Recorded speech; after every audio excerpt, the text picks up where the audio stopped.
Olá, meus queridos, a paz do Senhor Jesus, sejam todos muito bem-vindos à TV EB Educando.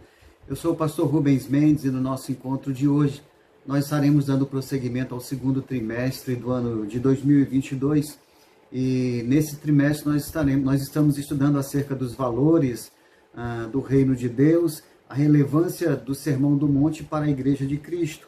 E hoje, nesse nosso encontro, nós estaremos refletindo acerca da lição de número 3, que há de ser ministrada no dia 17 de abril de 2022 e tem como título Jesus, o discípulo e a lei. Louvado seja Deus. O texto áureo aqui da nossa lição de número 3 está em Mateus, no capítulo 5, no verso 20, que diz o seguinte: porque vos digo que, se a vossa justiça não exceder a dos escribas e fariseus, de modo nenhum entrareis no reino dos céus. Então, Jesus está traçando aqui um paralelo, né, acerca de requisitos para que alguém esteja sendo um participante ativo do reino de Deus. E dentre esses diversos requisitos, nós temos a questão da praticidade, da aplicabilidade da justiça no ambiente desse reino.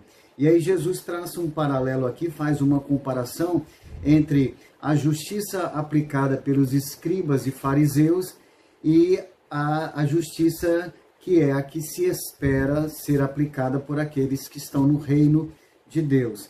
Então Jesus diz que se a nossa justiça não exceder a justiça dos escribas e dos fariseus, de modo nenhum entraremos no reino dos céus. E é claro que para o termo justiça aqui, existem várias aplicações e dentre essas várias aplicações, nós podemos aplicar aqui a questão da motivação. Justiça enquanto motivação. Qual a motivação para os nossos atos, para as nossas ações, para as nossas condutas? E é exatamente partindo desse pressuposto da motivação ou da fonte pela qual fluem as nossas ações, que, na verdade, vai haver a diferença aí entre a justiça, a aplicação da justiça para os que estão no reino e a aplicação da justiça para aqueles que vivem a mesma realidade dos escribas e fariseus. Porque a justiça aplicada pelos escribas e fariseus era uma justiça dérmica, superficial, sem profundidade. E o que o Senhor diz é que a justiça, para quem está no reino, deve ser exercida de uma forma mais profunda, deve exceder a justiça dos escribas e dos fariseus, principalmente no quesito profundidade, né? A motivação deve ser interior e não apenas aparente ou exterior. Nós vamos aprofundar um pouco mais acerca disso nessa nossa lição, na questão da justiça, de como deve ser a raiz ou a fonte, né, das nossas ações. Existem dois termos que nós costumeiramente acabamos por colocá-los assim dentro de um mesmo sentido, de um mesmo significado, mas eles têm significados distintos, né, diferentes. E a psicologia explica muito bem aí as duas vertentes. Nós temos a questão da atitude e a questão da conduta. Muitas vezes nós nos dirigimos a alguém e interpelamos esse alguém dizendo: olha, você precisa tomar uma atitude. Muitas vezes, ao dizermos isso, a nossa intenção é que essa pessoa reaja, para que essa pessoa haja diante de uma situação, se conduza de uma determinada forma. Mas quando nós dizemos, você precisa tomar uma atitude, na verdade, a palavra atitude está relacionada a uma motivação interna, a algo interior. Então, quando alguém toma uma atitude, essa pessoa toma uma decisão dentro dela, é algo interior. E aí, quando essa atitude que foi tomada no interior, né, dessa pessoa, quando essa atitude ela é colocada para fora em termos de ação, aí o que está acontecendo é a conduta. Então há uma diferença entre atitude e conduta. A atitude é algo interno, é algo que ainda não veio para fora. Quando aquilo que nós determinamos no nosso coração, que é a atitude, ela se materializa, ela é colocada para fora, aí está acontecendo a conduta. Então, trazendo isso para a realidade desse nosso assunto aqui, enquanto praticantes da justiça de Deus, do reino de Deus, o que nós podemos perceber é que os fariseus e os escribas, eles estavam preocupados com a conduta, com as ações, com aquilo que é exterior, com aquilo que é visível. Mas o reino de Deus, ele precisa estar se movendo aí, baseado em princípios interiores, em primeira mão, né? Depois é que se evidenciam, depois é que se exterioriza, mas as coisas devem começar no interior. Então, o reino de Deus pensa principalmente em atitude, que é aquilo que está dentro, e depois em conduta, que é aquilo que aparece lá fora, fora de nós, né? São as nossas ações. Então, é muito importante nós entendermos aí essa distinção, porque faz toda a diferença, né? Não adianta as nossas ações elas serem bem interessantes, cheias de boa vontade, mas se o nosso interior não corresponder ao que o exterior está fazendo, tudo isso é sacrifício de tolo. Tudo isso é para Jesus como justiça farisaica, né? Justiça dérmica e superficial. O Senhor olha primeiro a motivação interior, a atitude, aquilo que nasce em um primeiro momento, para que a partir disso a consequência seja as ações, mas no sentido de corresponder às intenções, né?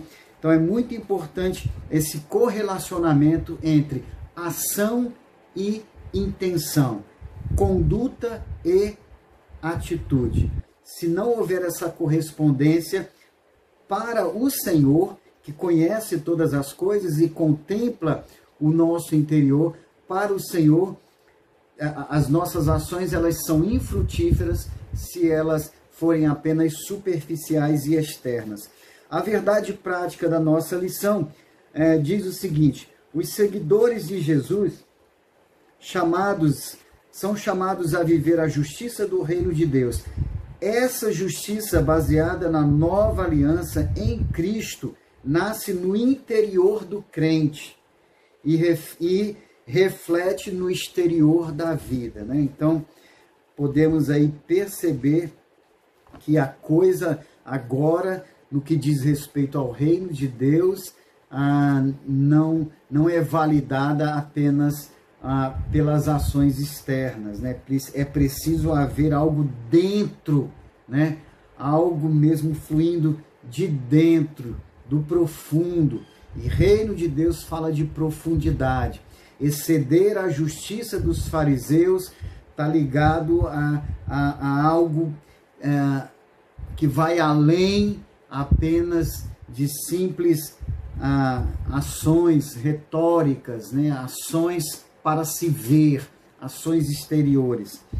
O primeiro tópico da nossa lição tem como título o seguinte: Jesus cumpriu toda a lei. O primeiro subtópico diz: um compromisso com o passado.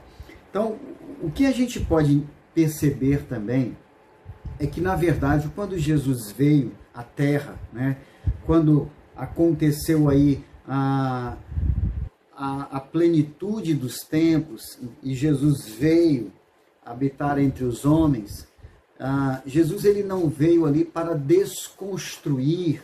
Jesus não veio, como ele mesmo fala, eu não vim para abrogar, eu não vim para revogar a lei, ele veio para cumpri-la. E é muito significativo isso, por quê? Porque se nós observarmos, a lei, essa lei, ela foi dada por Deus, como o próprio apóstolo Paulo diz, essa lei ela é santa. O mandamento é santo, é bom, é justo. Então, o que Deus deu não foi algo que pode ser visto assim como uma pedra de tropeço. Não, a lei ela é boa, a lei é santa. E Jesus não veio para desconstruí-la. Jesus não veio aqui para dizer que ela é imprestável. Não, Jesus veio para cumpri-la. Mas é importante nós termos em mente que basicamente toda a lei ela foi estabelecida apontando para a pessoa de Jesus. É claro que muito da lei também foi dada no sentido de fazer com que o povo tivesse uma vida preservada, uma vida vivida em santidade, uma vida focada nos princípios que agradam o coração de Deus. Mas no aspecto mais amplo, a lei, ela toda foi estabelecida, foi elaborada, visando a pessoa de Jesus. A questão dos sacrifícios, dos rituais, né? Tudo aquilo apontava para Jesus. A morte dos cordeiros, dos bezerros, tudo aquilo apontava para a pessoa de Jesus. E se nós formos nos aprofundar no estudo da lei, nós vamos ver que mesmo nos pormenores, tudo aquilo estava de alguma forma se referindo à pessoa de Jesus. Então, quando Jesus veio, tudo aquilo para o qual a lei era uma sombra, tudo aquilo para o qual a lei apontava, em Jesus teve o desfecho, teve o cumprimento. Então é como que se Jesus ele estabelecesse ali o encerramento de um ciclo. Ora, se todas as coisas apontavam para ele, e agora ele veio para consumar todas essas coisas que antes eram apenas a sombra, né? E aí ele veio e consumou tudo isso, não tem lógica essas coisas que apontavam para ele continuarem valendo hoje, uma vez que ele já veio e aquelas coisas, aquelas sombras foram consumadas. Então, quando Jesus veio, ele cumpriu a lei e aí ele ressignificou essa lei. Então, ele fez com que a lei passasse agora a apontar para os bens futuros. Não tinha lógica essa lei permanecer, mesmo com a vinda dele, porque se essa lei apontava para ele, se ela hoje estivesse valendo, como que ela iria apontar agora para um passado? Se nós caminhamos visando o futuro. Então ele veio, ele cumpriu tudo, a lei ela chegou ali na sua plenitude, na plenitude do seu significado em Jesus. E aí então Jesus ele ressignifica essa lei, tudo aquilo que fazia parte da lei do Antigo Testamento e que está alinhado a esses pressupostos de Jesus para o futuro, tudo aquilo que ainda tem relação com o futuro permanece validado. Uma prova disso são os 10 mandamentos, né?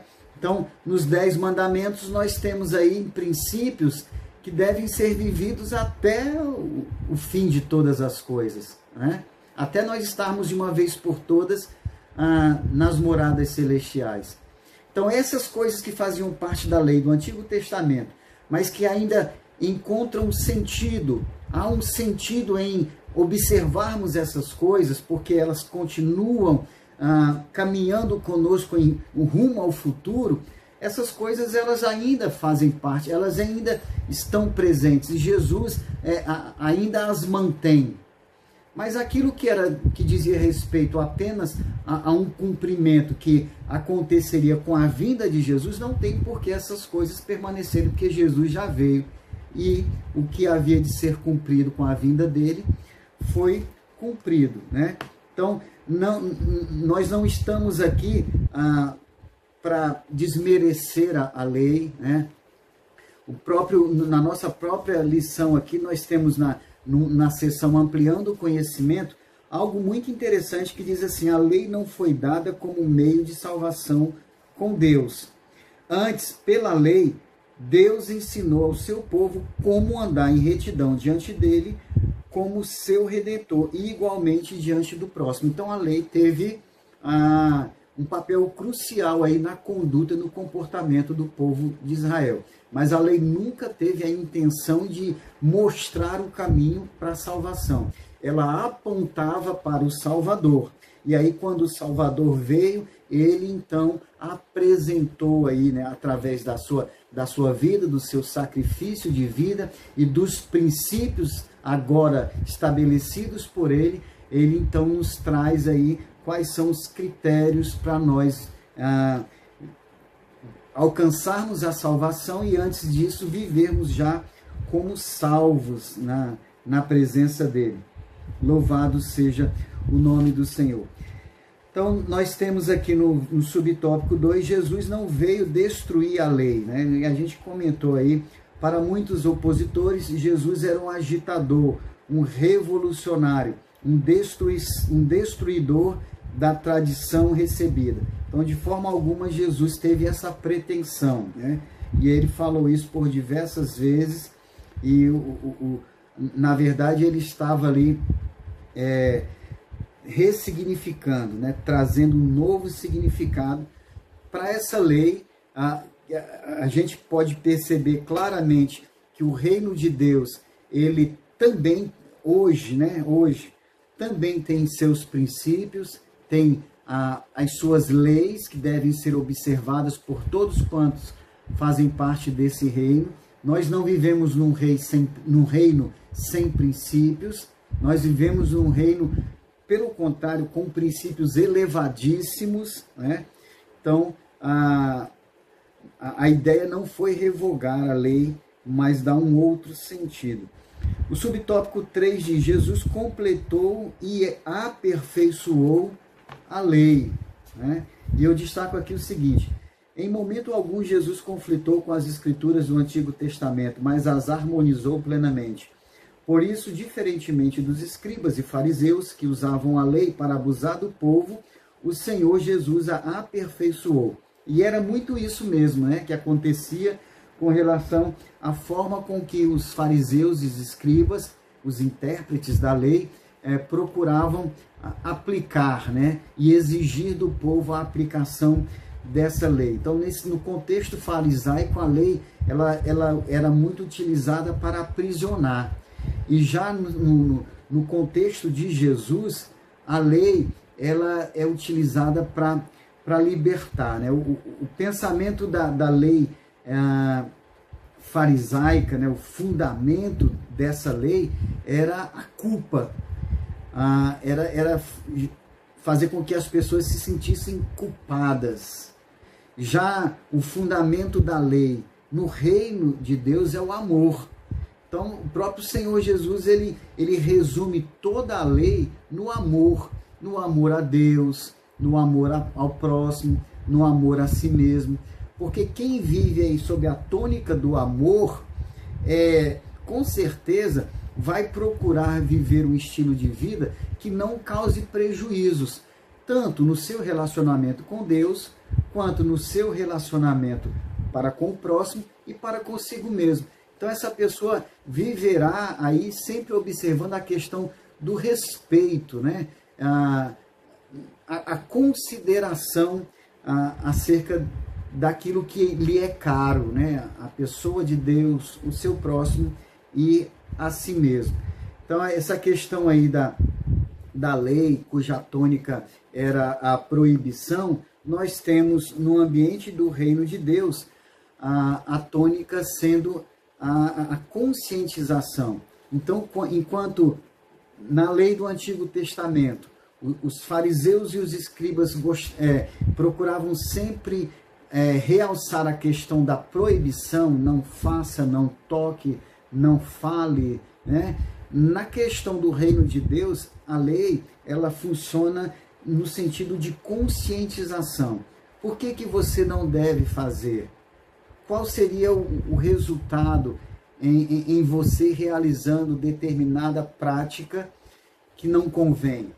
Então, no ambiente do reino de Deus, as coisas elas fluem mais nesse sentido da conscientização das pessoas e não da proibição pela proibição simplesmente, né? É mais ou menos como, por exemplo, nós ensinarmos uma criança assim, olha, não faça isso, não toque nisso. É diferente de quando nós dizemos, olha, você não deve fazer isso por causa disso, daquilo. Você não deve tocar aqui, porque tocando aqui vai acontecer isso, isso. Então, é mais ou menos, claro, guardando aí as devidas proporções, é mais ou menos a ideia aí da lei do Antigo Testamento e como ela era aplicada, né?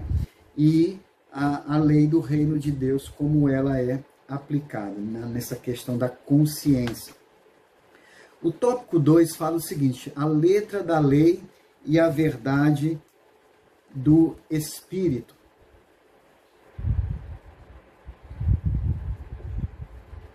Eu quero aqui aproveitar para, antes de nós entrarmos nesse tópico 2, pedir aí para que você esteja conosco nessa parceria, curtindo, né, as nossas videoaulas, as nossas reflexões, interagindo conosco, se inscrevendo no nosso canal, nos ajudando aí para que a gente possa chegar mais longe, alcançar mais pessoas, tá bom? Então, se tudo isso aqui está sendo relevante para você, está sendo pertinente, interessante, então não deixe de curtir, de compartilhar, de fazer aí os seus comentários. Então, o tópico 2 diz a letra da lei e a verdade do Espírito. O que a expressão letra da lei significa, né? E eu quero pensar aqui desse texto o seguinte, a função da lei é mostrar a malignidade do pecado e a impossibilidade do homem em salvar-se. Então, nós inclusive vimos aí no trimestre passado uma lição que trabalhava essa questão da lei, né? A lei e Jesus, a lei e o Novo Testamento, e a gente percebe claramente que uma Constituição, um arcabouço legal, né? Um conjunto de leis, de regras, de códigos, tem a finalidade de apresentar à sociedade determinadas práticas que são permitidas ou práticas que são condenáveis. Também apresentar a determinada sociedade aquilo que é direito e aquilo que é dever. Então não é diferente também no âmbito do reino de Deus. Existem princípios que devem ser observados. E lá no Antigo Testamento, Deus, quando ele levanta ali para si uma nação, a nação sacerdotal, ele estabelece uma constituição, né? Um arcabouço legal para que esse povo pudesse saber o que era permitido e o que era proibido, o que era direito e o que era dever, o que era legal e o que era ilegal. Então, para que o povo tomasse conhecimento do que Deus, né, entendia ou estabelecia como legal e como ilegal, para que o povo conhecesse, Deus então fornece aí as questões da lei, né? Então, é mais ou menos como, por exemplo, nós temos a nossa Constituição aqui no Brasil, e no artigo 5º da nossa Constituição, no inciso 39, diz o seguinte, que não há crime sem lei anterior que o defina e nem pena sem prévia cominação legal. Então, trocando em miúdos, o que o nosso artigo 5º da Constituição, no inciso 39, diz é que ninguém pode ser tido como culpado por fazer alguma coisa se não houver uma lei anterior definindo que aquela prática constitui-se num crime. Então, se não há nenhuma lei dizendo que determinada ação, determinada prática é um crime, aquela pessoa ela não pode ser dada como culpada ou condenada. Tem que haver alguma coisa dizendo. Então, Deus ele traça e ele estabelece esse arcabouço legal, né, para o seu povo, o povo de Israel, dizendo ali quais são as coisas que violam, que transgridem a vontade santa do Senhor e quais são as coisas que, na verdade, o povo deveria observar e cumprir. A lei ela teve esse pressuposto. E também o reino de Deus, principalmente nessa parte que nós estamos estudando acerca do Sermão da Montanha, Jesus ele vem trazendo aí vários princípios, tanto de princípios que devem ser observados e princípios que devem ser rejeitados, né? Princípios que não devem fazer parte da nossa caminhada. Tudo isso é importante para que tenhamos, então, o conhecimento das coisas que Deus aprova e das coisas que Deus reprova. O subtópico 2 diz o seguinte: a perspectiva teológica da lei. Para os judeus, a lei apresentava sua completude por meio de uma tríplice divisão: moral, cerimonial e judicial. Então, quando a gente estuda aí a questão da Torá, né, da lei de Deus, nós vamos perceber aí esses 3 níveis, essas 3 dimensões da lei: a questão moral, a questão civil e a questão cerimonial, né? A questão moral, a gente tem aí marcadamente os 10 mandamentos que estão em voga até os dias de hoje, né? Porque os 10 mandamentos não apontavam simplesmente para a pessoa de Jesus, apontava sim, sempre apontou para Jesus, mas também os 10 mandamentos sempre falaram, disseram a respeito aí de uma vida a ser vivida até o último momento, né? Então não houve um tempo em que aquilo ali já perderia o seu sentido. Os 10 mandamentos eles continuam fazendo total sentido aí, mesmo vivendo agora nos dias do Novo Testamento. Mas a questão das leis cerimoniais, que estavam mais voltadas aos rituais, né? As liturgias dos cultos, das cerimônias, essas coisas ficaram lá mesmo nos dias do Antigo Testamento. Não vieram, não são aplicáveis, porque essas coisas apontavam exatamente para a pessoa de Jesus, e em Jesus houve um encerramento de todas aquelas práticas de sacrifícios de animais e outras coisas, né? Em Jesus houve ali o cumprimento, e Jesus então estabelece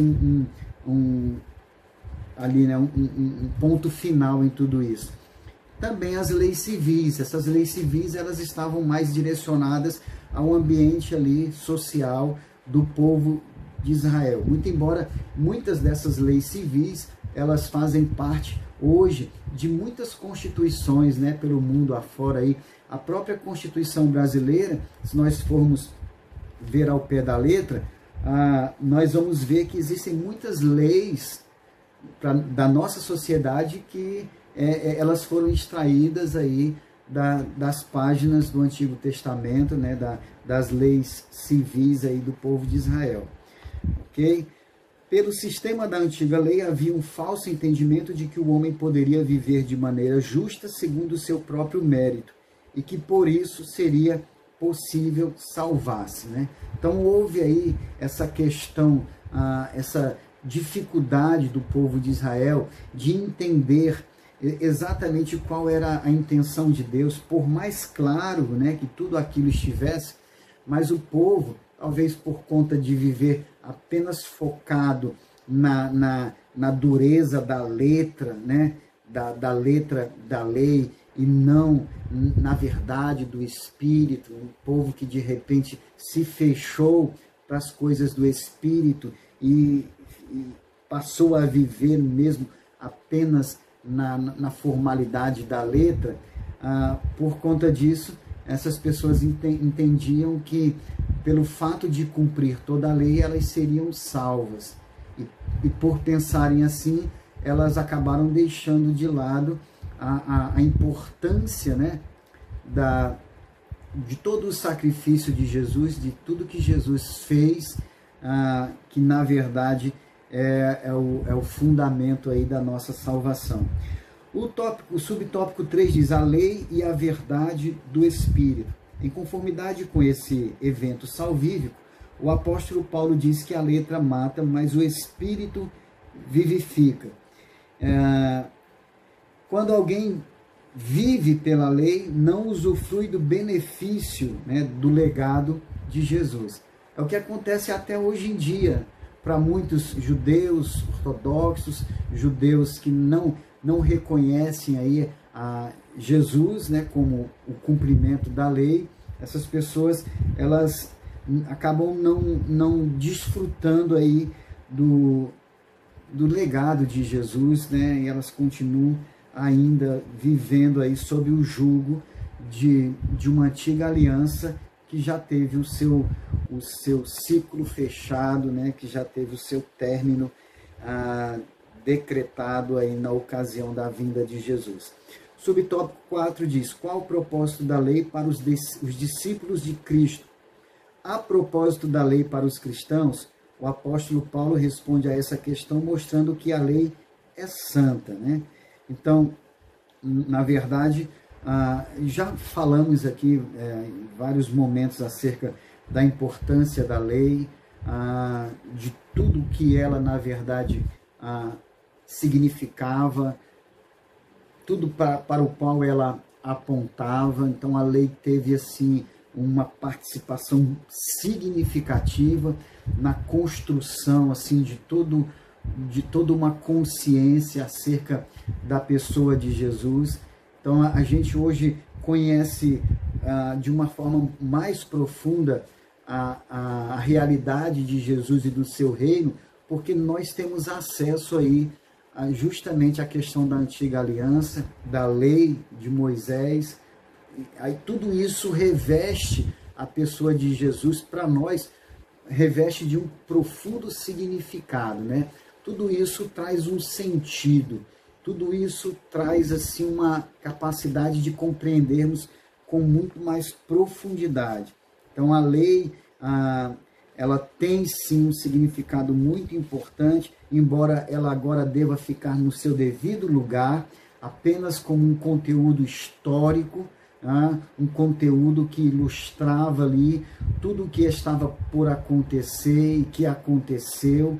Então a lei, ela tem uma importância significativa, mas que não está relacionada à questão aí da nossa jornada, né? Na nossa jornada enquanto participantes do reino de Deus.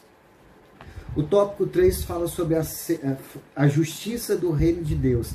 Quem é grande no reino de Deus, né? Em Mateus 5, 18, 19 mostra que são considerados grandes no reino de Deus os que se acham fiéis e cumpridores de toda a lei de Cristo.